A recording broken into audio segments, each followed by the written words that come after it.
Hey, White Sox fans, it is Brett Ballantini here hosting yet another Southside Sox. This is the Mothership podcast. This is the big one. We're at episode number 45, and we got a treat. We've been trotting out a few new staff members with Southside Sox podcast, and we got another one. Dick Reillo, he is Saves Tuesday on Twitter. You've probably seen him rallying around all of our Southside Sox people, liking articles and so forth. Hasn't really jumped in the writing quite yet, jumped in a little of the comments, but he's a Southside Sox member now. Dick, welcome, and thank you for joining us. Oh, thank you for having me. Thank you for extending the invitation towards, my direction to team up with you guys in any which way I can. I mean, I think the extent of my writing is a LiveJournal post from 2004 and 2005 and beyond, but that's about it. But and my little tweets that might include wrestling and White Sox like mashup, horrible photoshops. But other than that, I'm excited. Well, so now, being able to go back to 2000, the dawn of the Ozzie era, 2004, 2005, those are pretty good White Sox years, and there haven't been a lot of them, Dick. So maybe let's talk about you just getting into doing that. Was that just a thing you sort of wanted to start writing about baseball, and that's exactly how it came about? So I graduated in 2004, and about senior year, I think the big social media platform back then was LiveJournal. So I'm gonna date myself with all the youngins and their TikTok right now. So yeah, back then just LiveJournal blogging. I mean, it was before Twitter, before Facebook, before MySpace. There was LiveJournal, and on there I met up with a couple people, and one of them is part of the family. I met Janice back in the day of 2004. I met her at a Sox game where she worked in one of the shops, and then just joined along with her and a couple of other friends on there, and became moderators of a White Sox LiveJournal community. And we're a pretty good size one, to the point where I've still talk with maybe about 4 of them on Twitter.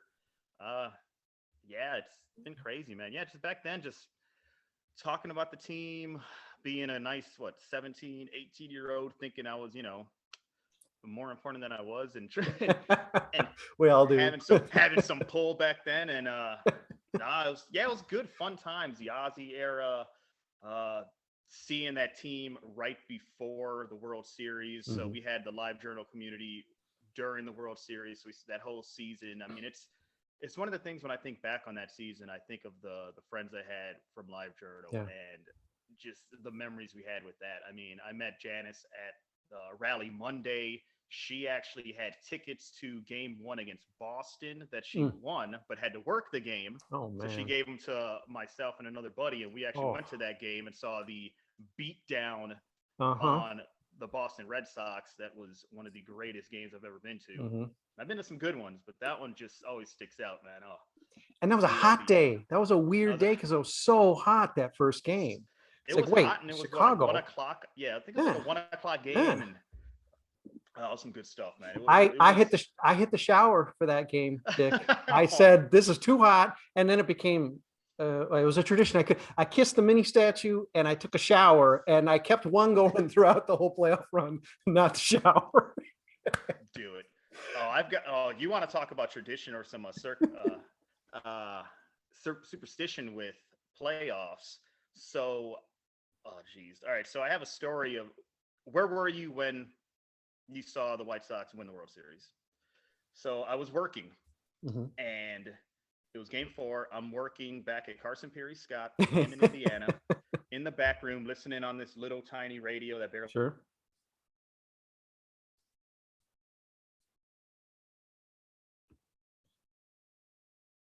This is some crucial story, but Dick, I'm missing it. You've gone mute, and I don't know what is happening here. Sorry about that. Oh, there we go. You're back. Sorry about that. So anyway, back to my story. Carson Perry Scott, back room, listening. Go home. I turn the TV on, start getting out of my clothes, start taking the jeans off. I'm standing, and Houston starts rallying for some reason. And I'm just standing. I go, well, I can't get changed. So I sit down, jeans basically half off, and that's how I watch the rest of the game. So because I can't change, I'm too superstitious. So they win.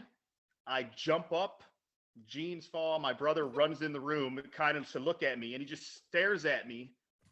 And I'm just like, what's up? And then we hug, and then we just start yelling and screaming. It's probably good, as I believe you've frozen on me again, but it's probably good that there weren't cell phone photos at the time. That could cause, I suppose, an issue. I'm going to just keep talking through. Yeah. Oh, there you're back now. So yeah. Good stuff. Good stuff. Yeah, that's that is a funny way to remember the clinch of the World Series. Yeah, that's the story I tell. I don't care. It's too damn funny for me. And so you're changing and there's a rally and you're just like sort of arbitrarily, that's change. The spot where so that's sort of just the arbitrary spot. You said like, okay, I better just freeze. And then good things started happening. Got to do, man. Hey, I'm too superstitious. I can't. So ever since then, if I'm watching a game, sitting in one spot, I can't move. It's just how it is. Unless now, if bad things are happening, then you can get food and go to the bathroom or whatever. Superstitions only work when you want them to. So yeah, that's true. That's true. Yeah, as long as. Okay, so Dick, you're born into, to some degree, it sounds like your parents started in a different place, but came to the White Sox. Basically, a White Sox family. But again, you know where I'm going with this. We got to talk about the oddball middle brother who's not a Sox fan. What happened? I mean, obviously there's an issue there. Obviously there's some sort of car accident. There's something that happened to him that made him the way he is. I wish I knew. I think it might have been that just syndrome of everyone else in the family loves this one team, so he's just gonna go against it. And I almost feel as though I want to say he just dug his feet in the sand and stuck with it through all these years, and he really doesn't like them. But he's just stuck with it for so long. But no, I just remember, my parents, like you said, my parents were Sox fans, but they had their original allegiances. My mom was a Yankee fan, and my dad was an A's fan. Mm-hmm. Those are always their other teams, but they did love the White Sox. Mm-hmm. And my oldest brother loved the Sox. Middle one's a Cub fan, and when I'm the baby and I just see I just see Sox stuff everywhere, so I'm a Sox guy. And there's my middle brother who just the oldest brother or middle brother of the three boys. There's three of us who just loved Ryan Sandberg, Andre Austin, Rhino, Mark Grace, and I'm just like, no, give me my Little Hurt, give me my Rock Reigns. Mm-hmm. Oh man, give me my Robin. I don't want that Rhino. The middle. That's a middle child thing, I think. Yeah. Got it. Middle child syndrome. And he's dug in. He's stuck with it. All right. Still in it. I remember one Christmas I bought both of them jerseys. I bought my brother an '83 jersey. This was back before they started wearing them every Sunday. Mm-hmm. And then I bought him like a throwback Cubs jersey, and I told him this was the worst thing I've ever spent my money on. Yeah, I hope you're happy. Yeah, you had to feel that had to be like a triple gift right there, because it's like, how bad are you you're sitting at the register and you're like, oh my god, what am I doing? But I bought them together because I couldn't be seen just buying a solo Cubs jersey, so it's like you just buy one for yourself if you got to offset the Cubby stink. Exactly, that's for sure. Oh my god. And now I am dipping into some of what I think we're going to run with this podcast, which will be your Meet the Players, which everybody does, and we always get some good stories of that. And I think that one that's sort of cute is the fact that apparently it was only recently you sort of recognized that getting those signed balls at the park aren't really signed balls at the park. Maybe it should be the fate of the stamp that might tell you, but you're like, wait, hold on, my 1992 baseball isn't worth $1,500? What? Okay, so all right, I believe it was 92, because I'm trying to remember the team that was on there, and it was Cora, Kark, I think I saw Reigns on there, and so yeah, my mom got it for me at the park. We went with my little league. Mm-hmm. My mom got it for me, and I thought it was the coolest thing in the world. I'm like, this ball with the entire team. Mm-hmm. So I just man, I didn't know. What was I? It was 92. I was born in late 85. So I was like 6 years old, 6 or 7. And I'm like, I just thought this was the coolest thing in the world. I cherished the hell out of that ball. And I had it. I was trying to find it. We redid our basement not too long ago. So I had to throw a whole bunch of stuff in storage. And I was trying to find it. But man, I kept on in that bad boy for years. And I think it was like I was maybe an adult and I just started looking at it more. I'm like, wait a minute. This doesn't seem right. They sold way too many of these. Man, no wonder they never won a World Series. Their forearms are so tired, Dick. That's a very good point. And you know what? I'm sure if I looked at every single one of the balls, those signatures were in the exact same space. And I'm like, man, these guys are very particular where they want to sign these balls. But yeah, hey man, I was young, and by young I mean probably early 30s. I'm sorry. As a child who was drawn to those baseballs as well, you maybe go to the souvenir stand and maybe you'd be lucky enough to pick something out. I think I had a fair amount of the late 70s baseballs, maybe getting into the early 80s. And yeah, I mean, I want to say I was maybe younger than early 30s when I sort of figured, hey, this doesn't seem quite right. But the names on your ball are certainly more interesting and exotic and Hall of Fame than any on mine. That's for sure. My favorite, I think, team ball is a 1996 Indiana Harbor Little League Marlins home run ball that I hit that I had my entire team sign, which I still have in like a case. And I'm like, that's my front and center piece right there. That's mine. Yeah, the only one I did was on our wedding day. I had a ball get passed around. For some reason, I decided to choose like a very sort of, I didn't choose like a fresh white baseball. I don't know why I didn't think to it's like a brown ball like we were playing with. Yeah, like before the wedding. So that wasn't maybe the best choice, but yeah, I think that's about the only. And I have baseball and a wiffle ball. So that's awesome. That's a fun little thing, What that's actually really awesome. Yeah, tips, any of you single folks out there, single baseball fans, Okay, and now let's fast forward, Dick. We were off a season without even going to games at all. You get to go pretty early this season, and I don't know if it was your first game back. I think it was, but sort of magic. That's pretty sweet. First game back, and yeah, so last game I went to was the very last home game of 2019. Okay. Buddy of mine has season tickets, and we made the plan. He said, hey, listen, next year when I go through me and my crew, you'll get dibs. First dibs on, whatever's remaining. They're yours. Sure. So, we're in. Pretty sweet. 2020 happens, and well, shit. So the awesome thing, man, 2021 started coming in, and we're starting to realize we might have some baseball going on. And sure enough, he slid in them DMs and was like, that offer's still there, man. So hell yeah. And I work grave shift. Currently anyway. I'm actually going to be switching off of that, thank God. Oh my. But I only have certain nights I can go to games, Wednesday nights, Thursday nights, and told him Wednesday night for first homestand, which happened to be a Carlos Rodon start. And my favorite current pitcher on the team is Dallas Keuchel, and I originally thought he was going to start that game. They pushed him to Thursday, I think, or they might have pushed him to Tuesday. And I go, damn it. I think I sent a tweet. Damn it. Really wanted to see Dallas pitch on Wednesday. Well, yeah. As 2021 Sox fans, we know what happened on that first Rodon start at the rate this year, and I saw a damn no-hitter, and I thought, welcome freaking back. Yeah. Almost saw perfect. Almost. Yeah, no kidding. So it was my second no-hitter I saw in person. I saw Burley's against Texas when he walked Sosa and then picked him off. That was a very special one, and that was my favorite game I've ever been to until I saw Rodon, and it was I think it was more so a welcome back.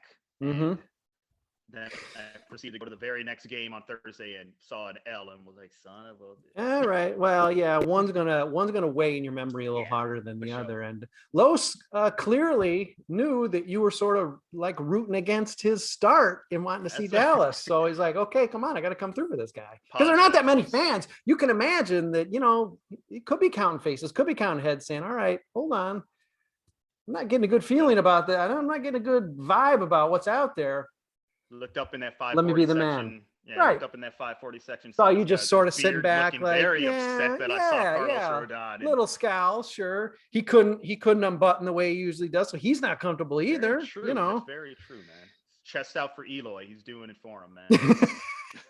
We were at the same game for Burley no hitter. I did get to see the perfect game as well, so I do have two under my belt as well, and I have a feeling you're going to see one sooner than me. I'm a little further away. It's a little harder for me to get to games, Dick, so I think you are going to push ahead of me if there is to be a push ahead. I mean, we're talking about things that should be rare. I guess this year no hitters are not rare, but not this year. I don't know what in the world's going on. Yeah, and we should have one more. The stupid 7-inning double headers. But no kidding. And yeah, they they count, right? So okay. Yeah.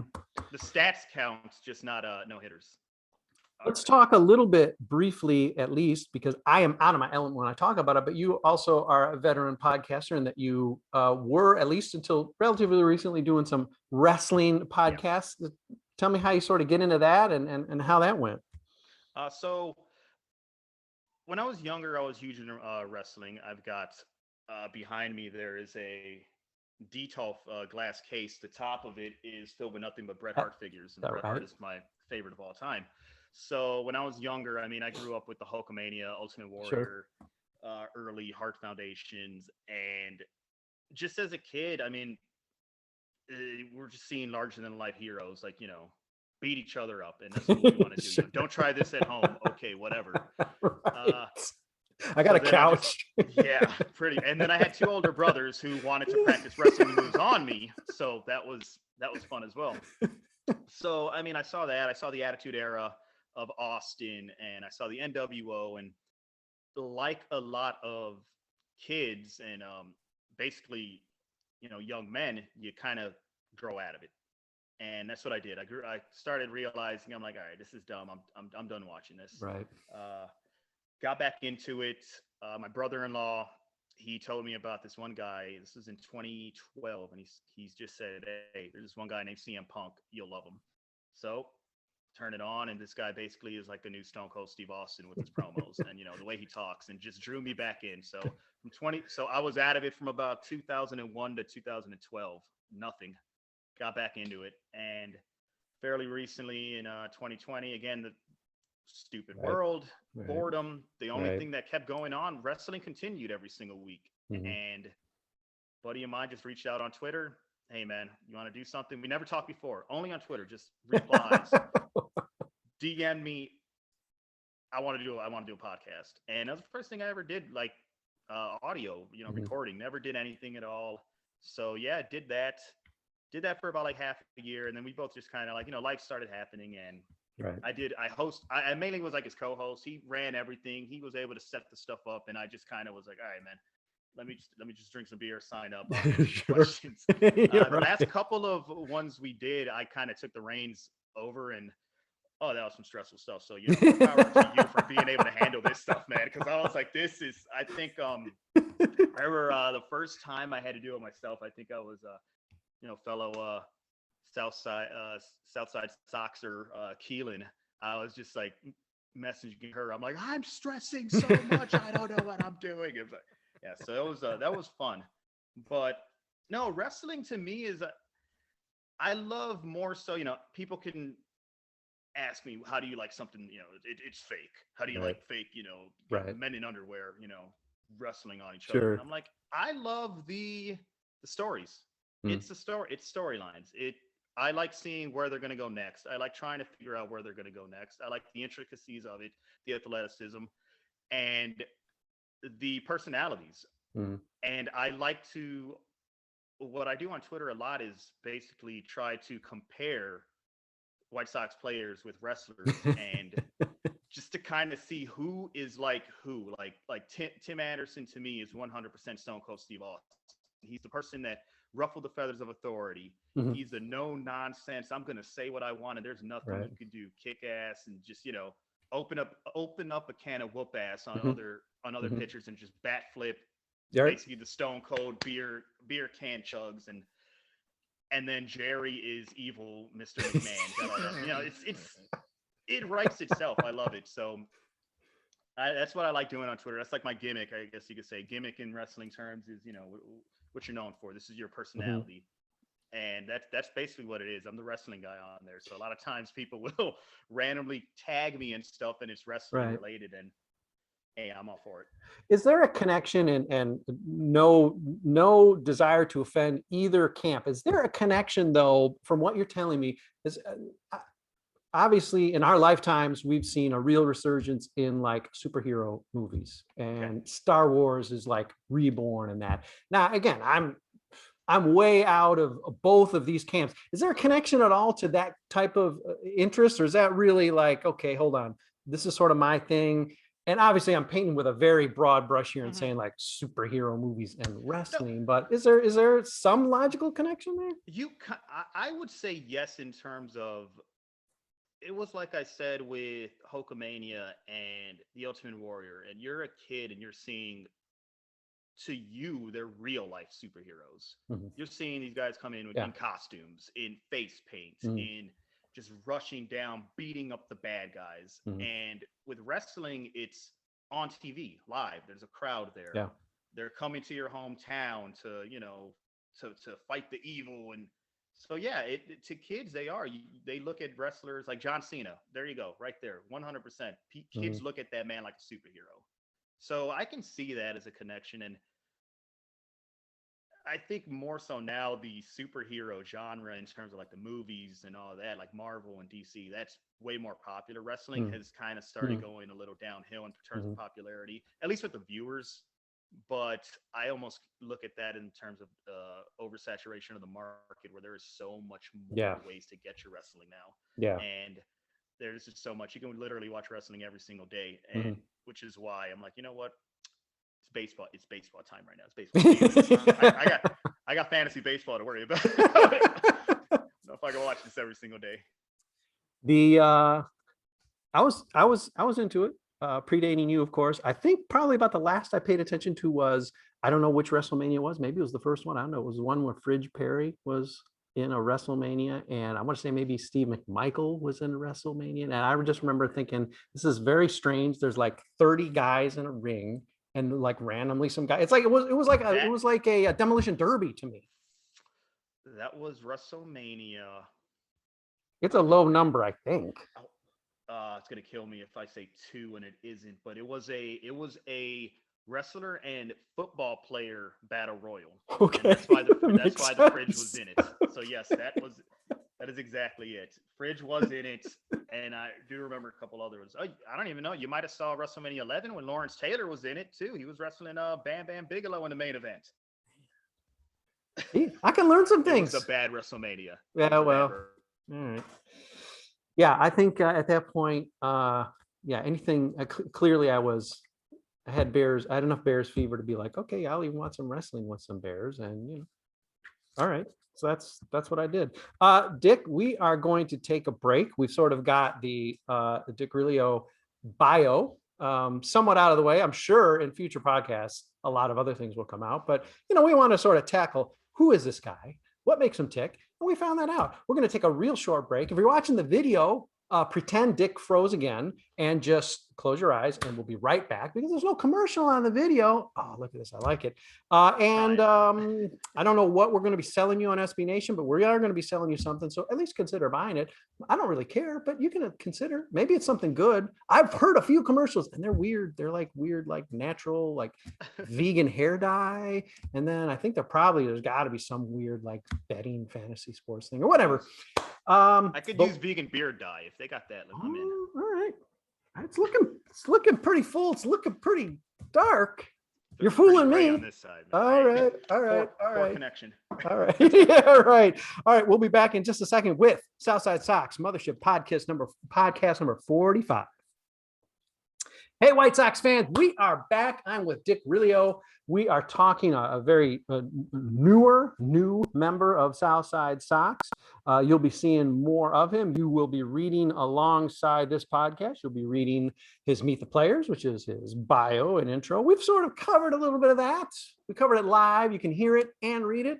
Now we're going to talk 2021 White Sox. We've got a little taste of that in the first half because Dick was lucky enough to witness history Carlos Rodon, the redemption of Carlos Rodon. He's been pretty much nails all season. Pretty much every start's been good. And he certainly saw the best of that, a near perfect game. I'm sure from your vantage point, you're like, no, that ball did not hit his foot. Come on.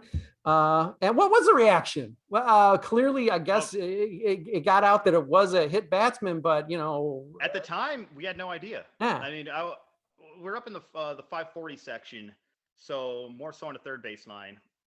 And we just see something happen and the player walk. Yeah. He starts walking to first base, and Carlos at the time walks towards him. Yeah, he was jawing him a little bit. Yeah.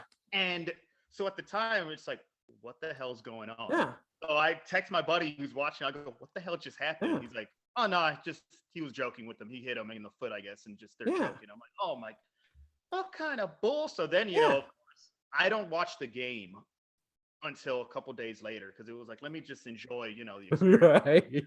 And, you know, I'm hearing the Bonetti call, but I'm like, no, I'm just enjoying it until I see the replay of the hit. And, you know, then we get the, you know, you could have. Right. Right. And, you know, it's like your audio's gone out. So I'm going to just talk a little bit while you are going to tell us the tragedy of that lost perfect game. But to me, I liken it to the AJ Pierzynski ALCS because I was at that game and we're looking at each other like, what? He just ran to first base. What happened? He didn't fall down, right? I mean, if Perez had been like, if he hit the deck, be like, oh, okay, well, all right, something happened. But the fact he's just like, just walks and Carlos is giving him some noise, like, huh? Yeah, at the time, like I said, we just saw him walking towards that baseline and like, oh shit, what's happening? Something got spoiled. Yeah, and it was so funny is I didn't realize it was a no-hitter until maybe the sixth or seventh inning, and I just look up at the scoreboard and just see the zeros. Yeah, and I'm zero. Like, oh no, this could happen. Yeah. And the same thing. Like I said, I saw Burley's no-hitter against Texas, and it was about the same thing. It might have been the sixth inning, and you kind of realize it. And yeah, it's just some feeling over the ballpark. You could tell just that electricity, and it being the first homestand where it wasn't a lot of people, so it's a different type of electricity. Yeah, it's a great feeling. Yeah, that's a good, even though I'm sure they sell the souvenir tickets, it's a good ticket to have, or a good, I don't know, was it now a screenshot to have or something? Yeah, good point. I think they sold souvenir tickets, and I'm like, but I was there. Why do I just get it? Exactly. Come on, I got like a picture or something. I'm legit. That's my ticket stub. Now your ticket stub has to be your like phone picture. Yeah. Getting older sucks, Dick. Sucks. All right, let's talk the team because the team is riding high. It really seems like the AL Central wants to give the division to the White Sox. No team but the White Sox has even a positive run differential, which would project those teams to be in no other team in the Central to finish 500. So this division, in theory, should be a cakewalk. Dick, is it going to be? It's like you said, they're trying to give it to the Sox. And it just seems like every time, every time they should pull off, hit. Why can't you hit? Yeah. And it seems like every time there's a big time to open up a ball game, and why is Lueri there? I don't know. Yeah. But I'm hoping they do. They've got the staff, and Giolito's turning it around finally. You know, a lot of people saying Giolito's done.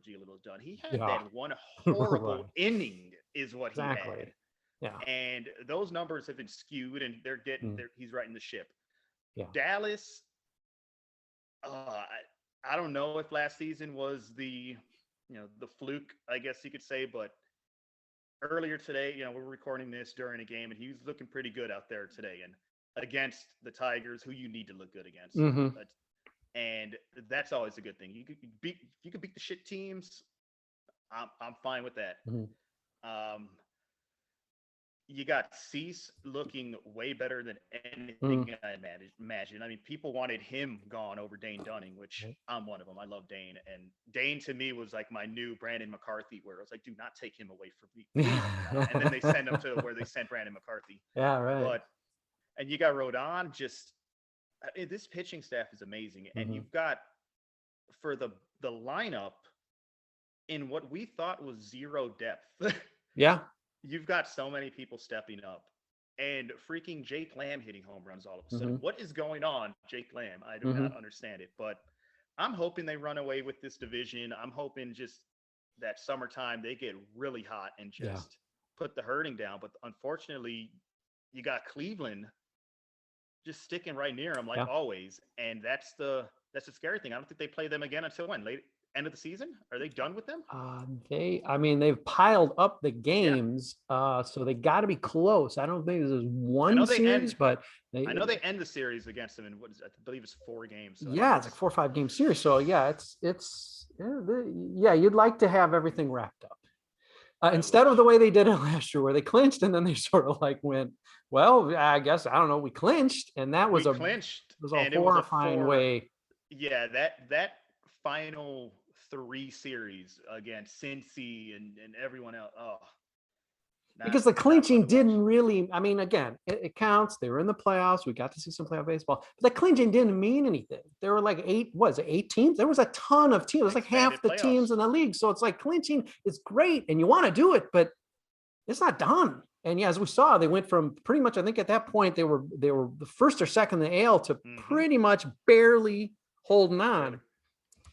They can't afford. I mean, if they clinch this year, it's going to be a little more legit because you're 1 of 5 then. So okay, but the rotation you refer to, lights out for sure. And when Dallas Keuchel is maybe your weakest starter at this stage, that's not bad because he's a guy is going to find a way to gut through starts. He's a smart pitcher. Sure. He's a vet. Does it scare you that basically they do have 5 starters, and then Dick, I'm trying to come up with other starters. They don't have any other starters. And that could become an issue because we've already dealt with a little bit of injury stuff. We're just a third of the way through the season. It's a little terrifying to know that there's nothing behind the door. Yeah, it's terrifying seeing anybody, even that Billy Hamilton slide into home where he busted his face. I got scared because I'm like, no, not again. Not you now. Another outfielder. Yeah, we really need another outfielder down. And it is a little scary. I mean, but like you said, when Dallas, who was supposed to be your number 2, is your weakest link, and Lance Lynn, who was the number 3, comes in to basically be your workhorse. Yeah, that's the staff, man. Yeah, but you're right. I mean, you got Kopech, should be coming back soon, and they're not going to give him entire, here throw 9 innings. You're not doing that. You might combine him with somebody, but like a him and Crochet 1-2 punch. It's I mean, we don't know what their innings limit is, but we know they have one, and they know they should have one. Certainly Crochet and really even Kopech got to have one, and they've worked Kopech pretty well. I mean, he's getting this break now. He's going to get this probably 2-week break, and he's not, he doesn't have a starter load at all. But I mean, if he's 100, if he's 100, I mean, 150 innings is not really an innings limit, so you can't really think you're going to do anything more than spot start with those guys, and certainly with Kopech. So this is really going to be a challenge for Rick Hahn. I think he's going to have to. He can't punt it like he did last year. Sort of tease everybody they had a big team meeting, like 15 guys were there, and Ricky was there, and everybody, they threw names out, and they said, yeah, I think this clubhouse can handle them. Well, they didn't add anybody. They added Gerard Dyson, so okay. This is really going to be a test for Rick Hahn, I think, because he's never been in this position before, having to add. And let's face it, he does have to add. No matter, they could be 15 games up at the trading deadline, and he still probably needs to add something because there's nothing after 5, Dick, and there is going to be an issue now in the playoffs. You don't need to necessarily go 5 deep in a rotation, of course, but you're going to need arms for any sort of playoff run, and this year they're going to have to be ready to make that playoff run.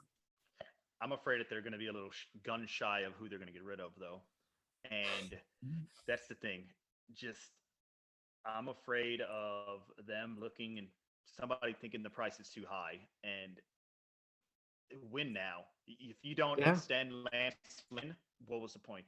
Yeah. What was the point of getting rid of Dunning? Extend them or bring people in, and let's do this year, man. To quote Ozzy in the World Series DVD, win this year, man. and it's true. It's tough. It's true. And the whole prospects, and it's the fan base too. You look at it; they don't want to get rid of prospects because they don't want to see another Fernando Tatis just killing elsewhere. Come And on. I don't care what if it's in it's. That's a couple years down the line. Give me this win now. Give me this win now. Next year, I shouldn't think like this, but I've been saying it. We got rid of Sale. We got rid of, at the time, Eaton. They each won World Series, which means this fucking team better give me 2 World Series. They owe you. I like your math. They owe me 2 World Series, one for Sale and one for Eaton. And I like your math. Let's win it with Yo-Yo. Let's win it with Giolito, because that's what we got from. So. Yeah, the idea, and and Ken Williams has caught a lot of hell in his career for being a guy who bankrupts the system and so forth. But you know what? I don't know who any of those. Now, granted, who he brought in, Kenny always gets his man, and he gets guys in when they're 38 or whatever. Okay, we got to see Ken Griffey throw, have that great throw in the blackout game. And that's about it. That's all he ever did in his White Sox career. But you got to get there. What, these guys, Blake Rutherford, yeah, he could be an all-star one day, but he's also right now just a AAA left fielder. And now you got to make sure the guys you're putting together in packages are for worthwhile players, but you're not going to have those talks unless we're talking about guys who are legit, who are going to be able to come in. And let's face it, Lance Lynn and Carlos Rodon, those guys are not guaranteed by a long stretch to be coming back to the White Sox. In fact, it would seem like likely both are gone. So you might have to make your next Lance Lynn deal at the deadline here to get maybe another year of a starter. I don't know. We're not throwing names out there. We don't know who's even out there to talk about, but you might need to be restocking even sort of this year, because the chances are Lance Lynn is going to want to get really paid. And with the way he's pitching, he's going to get really paid, and the White Sox aren't going to be the ones paying him unless he decides, hey, I want a World Series discount, which is sort of like the Paul Konerko thing. Carlos Rodon, okay, I know this is the only organization he's known, but he's going to want to get paid too, and I'm not sure the White Sox are going to be the ones to pay him. And this is depressing stuff to talk about, but this is the challenge for Rick Hahn. He may have to be thinking, not just to supplement this year, but if he can be thinking a year or two down the road too, using some of that young player capital, do it. I'm with you, Dick. You got it.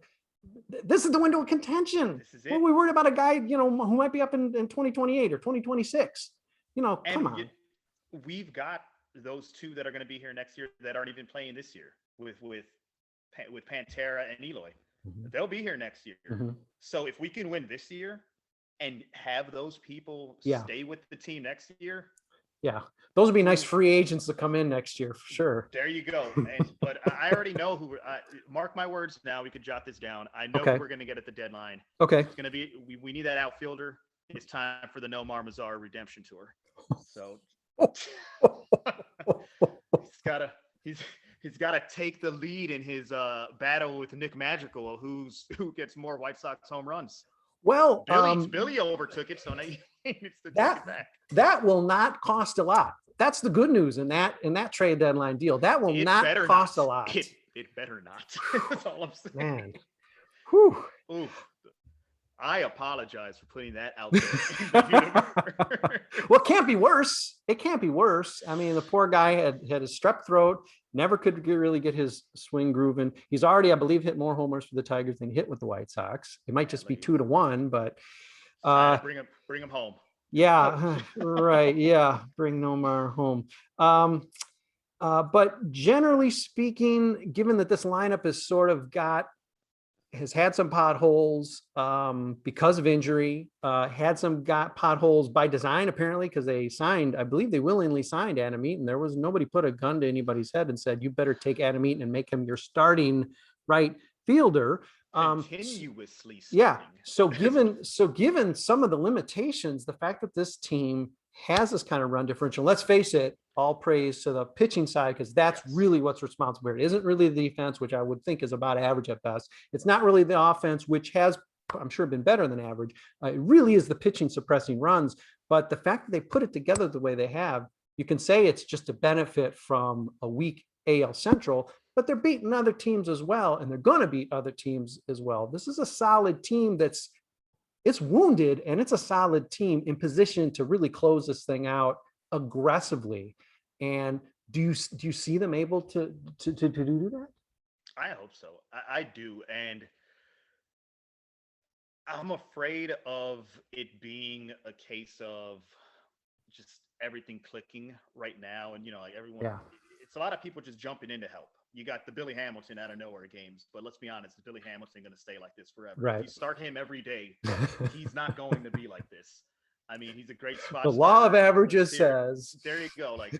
And the same thing. You got to wait for whenever Engel gets back from that phantom half-year injury he had. I don't know what in the hell's going on. And he gets back.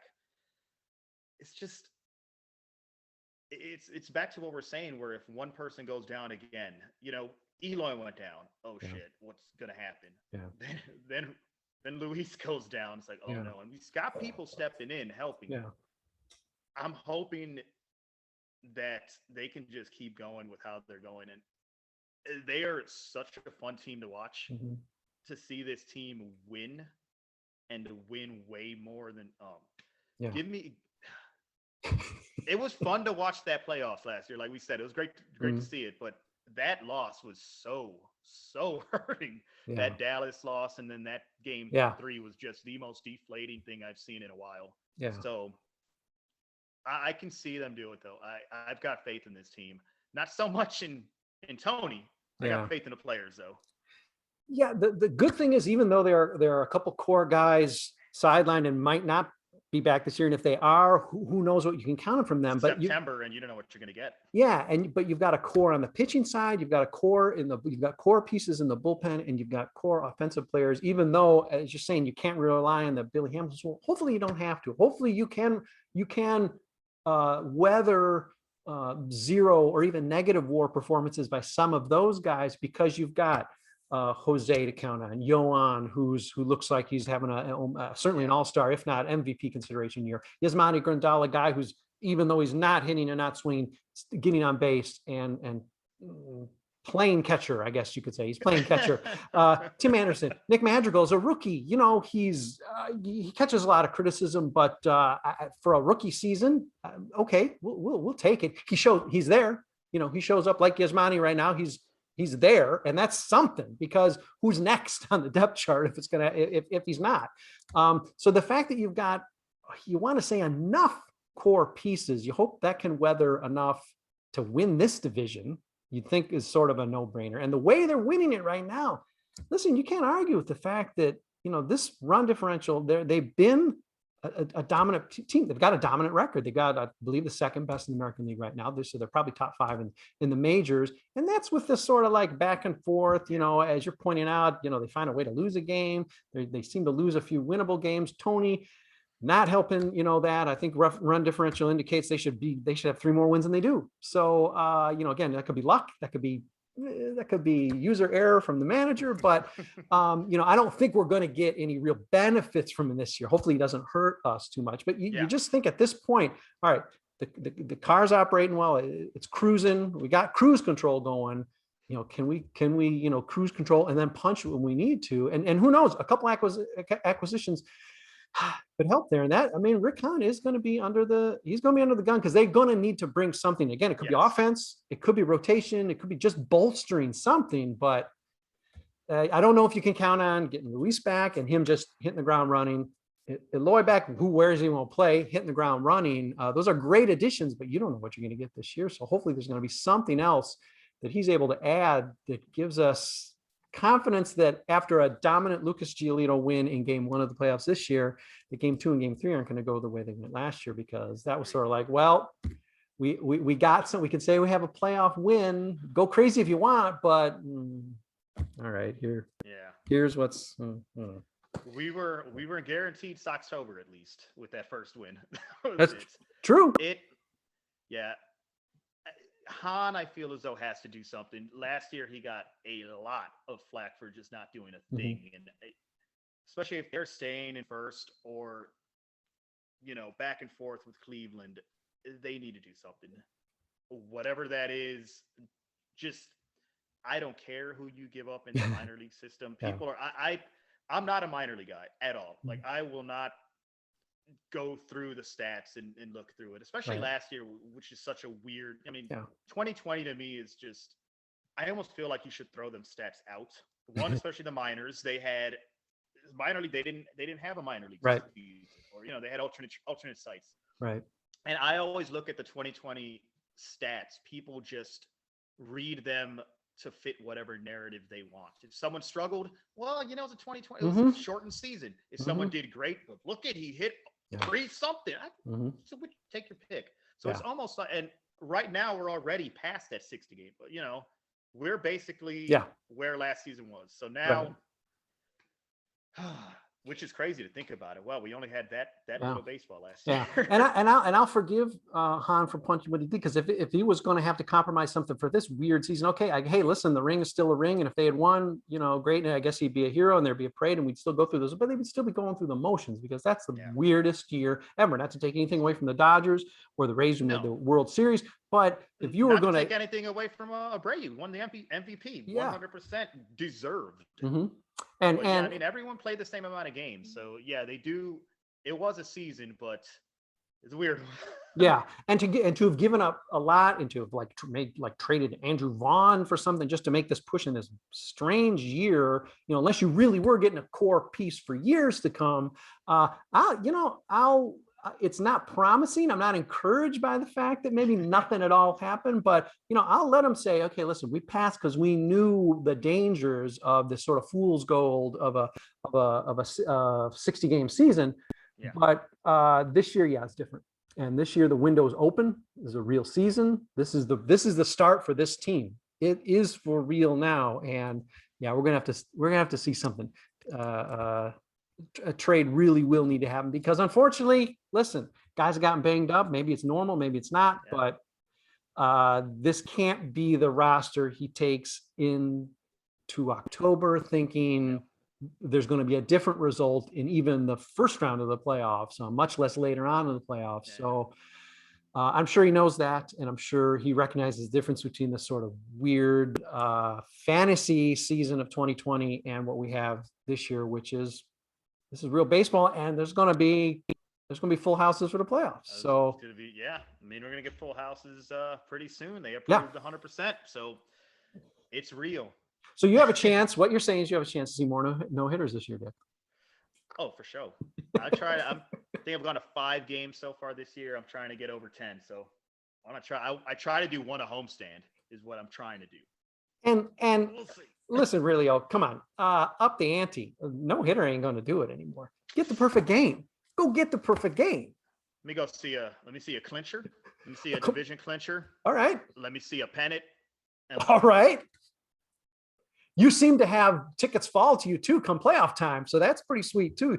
Don't count on that, but it's nice to know that if there's an extra, it might fall into your hands. We are winding up here now. I'm losing your audio again. But you're back. You're back. I'm saying my cat's hanging out around. Oh, right now, so okay. More cats for the the Southside Sox. It has been a near 100% pet cameo in most of these podcasts, and this even predates when we were doing them on video and Zoom as well. So you are just part of a long-standing tradition, Dick. So appreciate the cat drive-by. Yeah. Logan's hanging out on the floor right now. So. Hey, Logan. All right. One day we'll make an appearance. But stay down there. Thank you for the time. And this was an enjoyable introduction. Appreciate it. And being able to catch up on the 2021 team and knowing that you're going to be out there. And chances are, let's face it, if you're out there even in the 500s, I got to say, good luck charm. Not the only one, because there are other people at those games, but good luck charm. So, trying. I'm not so much. I think I'm 3-2. So I'm right there. I'm even, but I do have a winning record. One of those threes were pretty good. And really, That's 3 and actually 2 great. is going to get you a division, let's face it. So just stick at least with 3 and 2. And, we'll definitely be visiting with you again as the season goes on. Maybe it'll be more of a multiple podcast. Maybe it'll be a post game when something phenomenal happens. We had our spontaneous post game podcast when the no-hitter happened, as you were crying your tears of joy and saying, hey, wait, do I have a ticket? Did I drop my ticket? Oh, no, I don't get tickets anymore.